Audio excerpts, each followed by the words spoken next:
Përshëndetje dhe mirë se erdhët në episodin e radhës së podcastit tonë shkollor Taksfer. Sot kam nderin dhe kënaqësinë që këtë bashkëbisedim ta realizoj me drejtorin e arsimit të komunës sonë, drejtorin Samir Shahini. Drejtor, faleminderit që ke pranuar ftesën dhe besoj që ky bashkëbisedim ka më shkuar siç është më së miri. Faleminderit ty Anisa dhe ekipit realizues të Taksfer për këtë ide fillimisht dhe për këtë emision që i shërben komunitetit shkollor dhe çon mesazhe dhe për te komunitetit shkollor. Faleminderit shumë për ftesën. Faleminderit juve. Si po duket fillimisht ky podcast shkollor, rolin komunitetin tonë shkollora për promovimin e shkollës? Jashtëzakonisht ide e qelluar. Unë konsideroj që duhet të kemi diçka të ngjashme fillimisht në nivel komune, ndoshta ju ta diskutoni kryesitë e nxënësve me shkollat e tjera të mesme që një emision të tillë të jetë i përgjithshëm në nivel komunës, po edhe këto podcast në nivel shkolle janë shumë të domosdoshme sepse ngrenë alarmin për çështjet që ju shqetësojnë juve, japin hapësirë të shprehjes edhe nxënësve, edhe mësimdhënësve, edhe ju japin mundësi të tjerëve të ju njohin më mirë. Pra përmes një podcasti, shkolla sa më frashëri, jo vetëm nxënësit, po në përgjithësi shkolla, komuniteti i shkollës mund të njihet më mirë prej palëve të jashtme.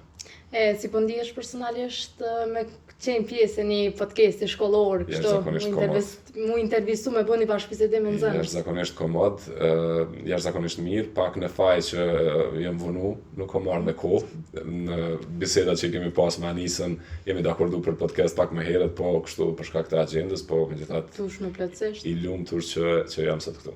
E kuptueshme plotësisht në aspektin të agjendës ngjeshur që i kishte drejtori i arsimit, po fillimisht me kalu pakove te kjo pjesa personale. Si e përshkruani përditshmëritë tënde si drejtori i arsimit në këtë rast, me nda dhe me nxënësit tanë të e ditë punën e palashme që e realizon? Në përditshmëri është jashtëzakonisht dinamike, është gjithmonë e hershme. Fillimet e mëngjesit e punës janë ato që bëjnë diferencën, pra ne fillojmë qysh në orën 8 në hapësirat e drejtorisë të arsimit të ndajmë detyrat dhe përgjegjësitë me të tjerët. Po para kësaj unë filloj ditën më herët, filloj me një kafe, kryesisht me babën, e pastaj vazhdoj me pjesën tjetër të ditës.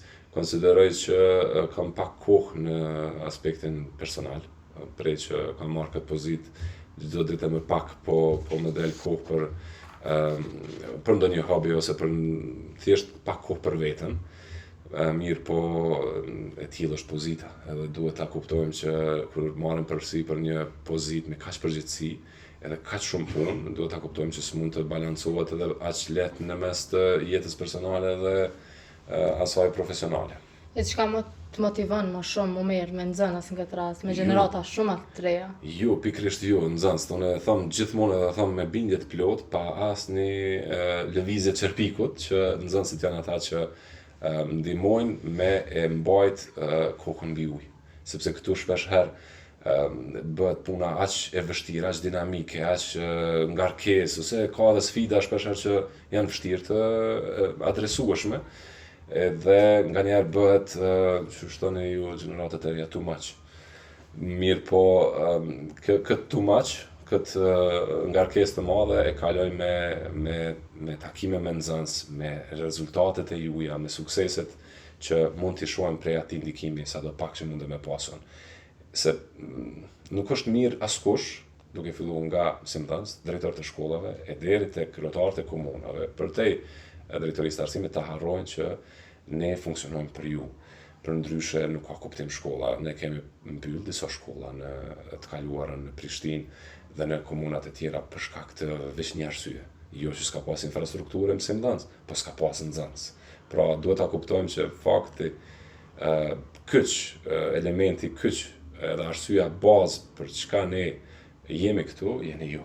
Edhe nëse ne nuk e gjejmë çat energji pozitive, të qiltërësia juaj, të sinqeriteti juaj, të vullneti juaj për jetë, edhe të ardhmja që e shohim përmes juve, atëherë nuk jemi, diçka nuk është në rregull nëse nuk e shohim ashtu.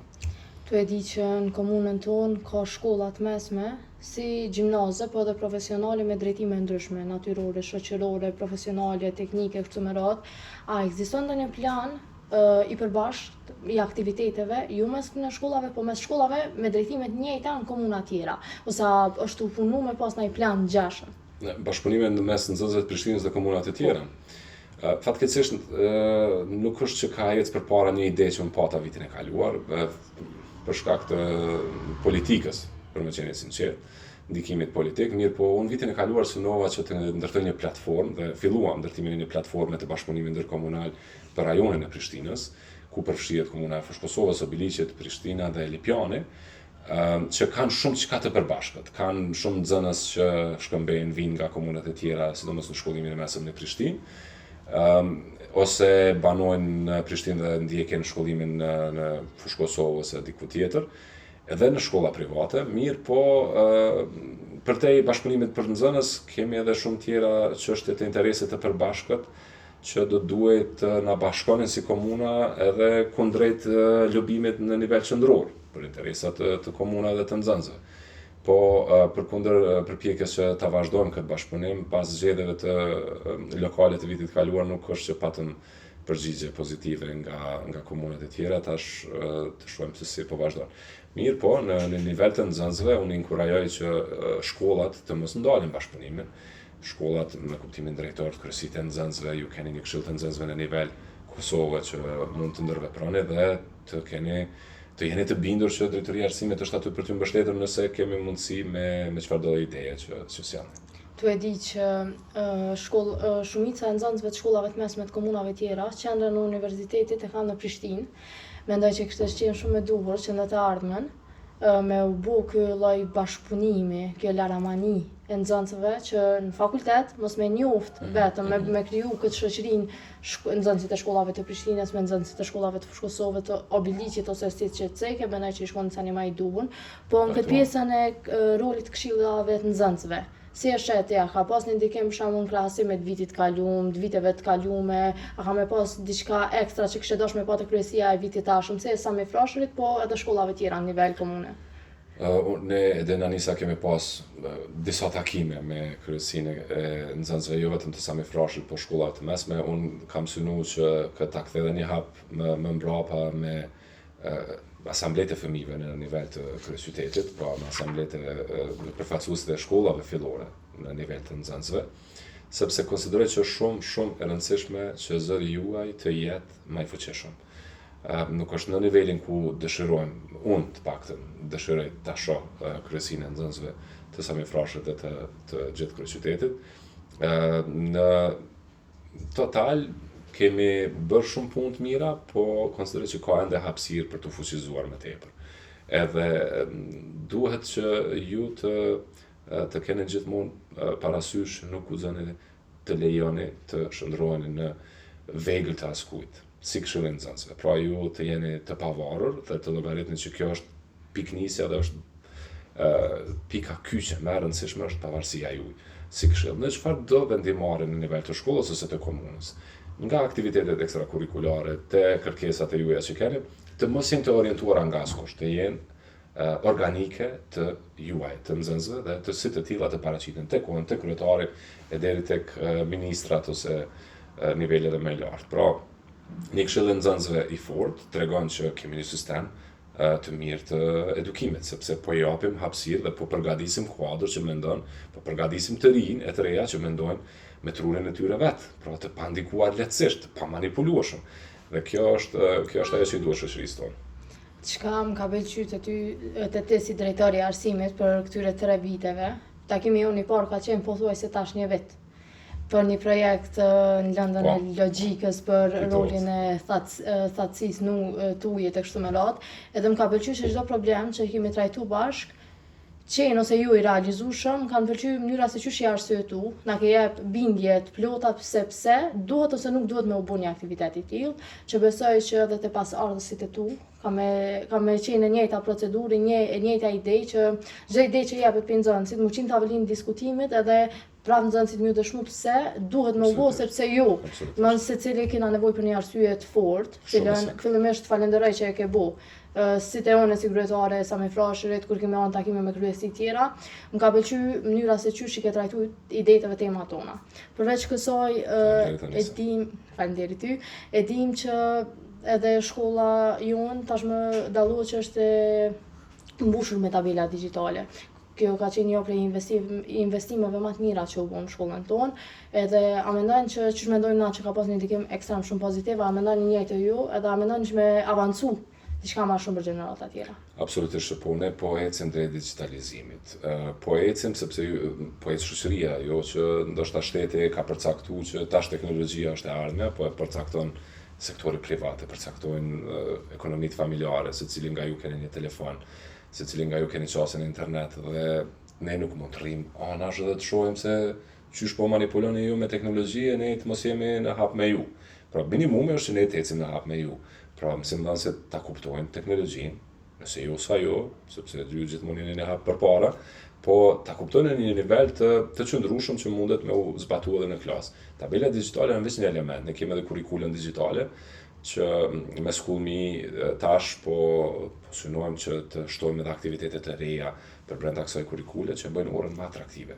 Pra, bashkëdyzimi i teknologjisë me platforma të ndryshme është tepër i rëndësishëm edhe është i kohës. Që për shembull një element që lindi tash rishtazi me këtë lajmin për numrin e madh të mungesave që patëm. Ka shumë metoda që teknologjia e lehtëson komunikimin brenda shkollë në kuptimin e raportimit mungesave. Sot nuk është më e nevojshme që të shkruhet çdo mungesë me dorë e pastaj të thirren prindërit e të raportohen në një mbledhje ose në konsultim se Anisa ka kaq mungesa. Ose të sillen një vërtetim me shkrim patjetër në kohën që prindi duhet ta lë punën e të vijë për me sjellë vërtetim për nxënësin për fëmijët e tyre. Por këtë lehtëson teknologjia me një platformë, me një komunikim në grupe të teknologjisë, në grupe të komunikimit të rrjeteve sociale, bëhet shumë më shpejt ky komunikim. Edhe sot nuk ka arsye që mësimdhënësi të mos e di ku është nxënësi, derisa ka qasje në internet, ka qasje në telefon. Në anën tjetër nuk ka asnjë arsye që prindi të mos e njoftojë mësimdhënësin në kohë, që sot Anisa nuk është në shkollë për X arsye.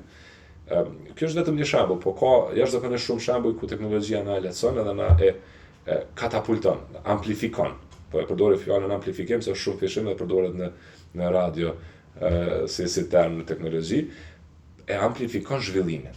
Anisa ne kemi një sistem të edukimit goxha fragjil, të brisht, nëse mundem me thonë kështu.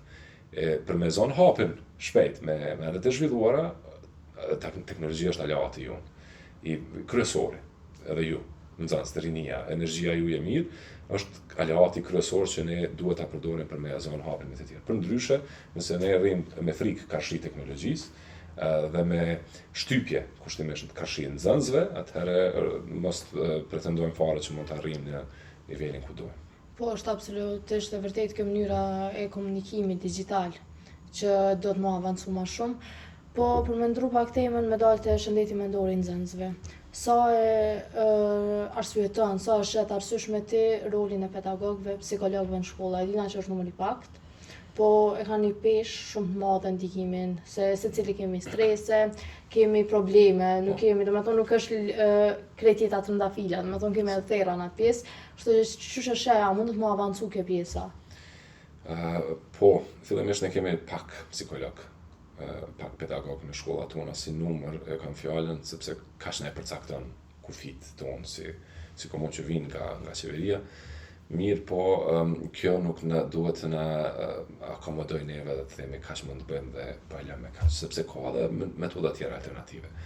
Shëndeti mendor i të rive sot është më i cenueshëm se sa ai që ka qenë në kohën kur isha nxënës për shembull. Sepse teknologjia sa ka aspekte pozitive në zhvillim të shoqërisë e të arsimit, aq ka edhe efekte që po e ngarkon trurin e një të riu me pamje të ndryshme që nuk do të ishte mundshme të shohun sa isha nxënës. Por sot ju shihni pamje të fatkeqësisht keni qasje të lehtë dhe të pakontrolluar në pamje që nuk u përkojnë moshës të juaj dhe këto shkaktojnë stres, ngarkesë. Tutje keni për shembull qasje në komunikim të shpejtë me të tjerë që janë të shkollës të juaj. Shpeshherë sjell të konflikti në të kaluarën për me dashur një nxënës me u konfliktu i samifrashët me një nxënës të mjekësisë, po supozoj, është dashur me marrë rrugë prej këtu të mjekësia për me u taku. Sot gjitha këto konfrontimet bëhen rrjete sociale. E kjo po e vështirëson edhe më tepër zhvillimin mendor të fëmijëve, gjitha këto ndikimet e teknologjisë. Sa është e mirë, po do më përmend që ka disa elemente të tjera. Çka kisha propozuar në tutje është që ne edhe po synojmë ta bëjmë këtë, punojmë edhe me mësimdhënës të tjerë, që të jenë më vigjilent në sjelljet e juaja. Pra mos të presim vetëm nga psikologu, për shkak të rrethonave që kemi. Tjetra është shumë e rëndësishme që bashkëmoshatarët me bashkëmoshatarë të ndihmojnë. Ju mund të ndihmoni më tepër një nxënës ndoshta se sa vetë psikologu, si bashkëmoshatar, sepse ka më të lehtë të shprehet, ka më të lehtë të tregoj se çka po e mundon, dhe pastaj bashkëmoshatarët të gjejnë ide se ku ta adreson, nëse ndoshta nuk është çështje psikologut të shkollës, është çështje e policisë ndonjëherë, është çështje e drejtorisë të arsimit ose është drejtorisë së shkollës. Pra bashkëmoshatarët ju mund të bëni shumë në ruajtjen e shëndetit mendor të bashkëmoshatarëve të tjerë.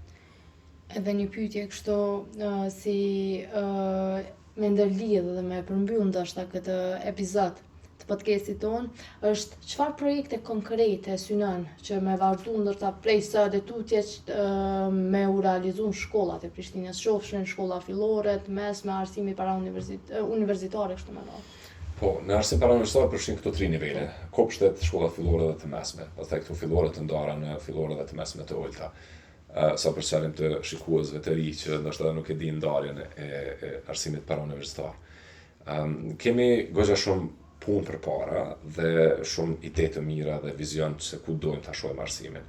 Fillimisht po filloj shkurtimisht me nivelin e parë, arsimin parauniversitar, parafillor me kopshtet tona.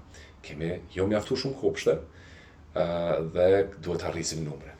Pra, synimi është që këtu të investojmë, bese kemi hapë një kopsht të ri në lagjën Dardania vitin kaluar, shumë shpejt një tjetër po hapet në Kolovic, dhe 2 të tjera janë në drejtim e sipër, e 2 të tjera në planifikim. Pra, shumë shpejt duhet të arrisim përqindjen se në nivel vendi nuk i kemi mirë për fshirjen e fëmijëve në edukim të hershëm. Kjo është fokusi për arsimin parafillor. Sa i përket shkollimit fillor, është zgjidhja ideale që po rezulton në suksesshëm në mësimin tërditor. Të gjitha shkollat për të infrastrukturës, se nuk po ju flas juve për sa shkolla do të ndërtojmë, të gjitha ato sa do të renovojmë, po esenca është te zhvillimi i qëndrueshëm. Mësimi tërditor është qasja drejt së ardhmës së arsimit. Kohë më shumë për nxënës në klasa, në shkollë, më shumë aktivitete, më shumë kushte të mira, ushqim të shëndetshëm dhe sa më larg fenomeneve që si takojnë moshës në arsimin e hershëm, në arsimin fillor këtë rast. Kjo është për arsimin fillor. Sa i përket arsimit të shkollimit të mesëm, për gjeneratat e juaja është shumë e rëndësishme që të fokusohemi më tepër në krijimin e kushteve për praktikë profesionale, të drejtimet e shkollave profesionale aty dhe bashkëpunimin me sektor privat, ndërlidhen me tregun e punës. Jo të gjithë që përfundojnë shkollën e mesme duhet të brengosen se a do të shkojnë studime dhe që do të studiojnë. Ka shumë prej të rive të rejave tona që do ta gjejnë veten në sektor privat me një praktikë e cila e sjell në vend pune. Këtë po shohim si shumë të suksesshme në shkollën shtatore, për shembull, shkollën e hotellerisë, tregtisë dhe turizmit, pastaj në shkollën e agrobiznesit, shkollën e bujqësisë. Ka shumë drejtime të mira, veç se duhet të punojmë më tepër të lidhemi me tregun e punës. Pra, shkollimi i mesëm është ajo hallka e fundit e arsimit që menaxhon komuna, ku largoheni nga duart tona kushtimisht dhe vazhdoni drejt studimeve ose drejt tregut të punës. E ne këtë duhet ta dimë, ta shohim pak më drejt ku po na shkon Anisa. A është Anisa më e kualifikuar, si ta them, a është e ardhmja e duhur për Anisën shkollimi universitar, a është e ardhmja e duhur për Anisën punësimi në sektor privat dhe trajnimet profesionale që ndihmojnë një punësim më të shpejtë. Dhe këtë hallë ne ende nuk e kemi në nivelin ku duhet punojmë pak më tepër këtë. Drejtor, tu e di që numërimi mbrapsht ka filluar të përnesim maturant. Jemi në fund të këtij rrugtimi, kësaj epoke me tonë. Ekskursioni mbrëmja maturës, këto aktivitete që i kemi realizuar, ki ndonjë mesazh për ne si maturant, si nxënës, tash student? Po, mos për juve maturantëve, edhe në përgjithësi për shkollat e mesme, mos punoni shumë për me u dok. Mos i kushtoni rëndësi shumë imazhit për përmbajtjes.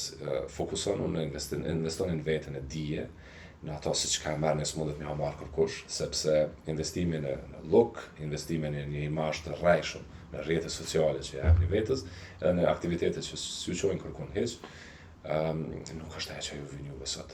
Besoni që sot ju duken ndoshta, po ja thonë edhe prindë ju, ja thonë edhe të tjerë më të rritur, ju duken ndoshta diçka që tingëllon shumë klishe, mirë, po gjitha keni me pas kohë me zonë. Nuk kam ju ik kurrë nga jeta.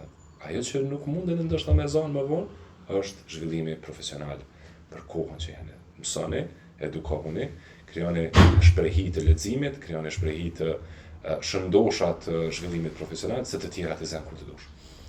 Kafiqat, që aty kanë me qenë, nuk i merr askush. Edhe sot, mos harroni nesër në një të ardhme kur ju ritakoheni me njëri tjetrin, dikush për juve ka me pas një pozitë mirë, dikush për juve ka me shërbyer asaj pozite.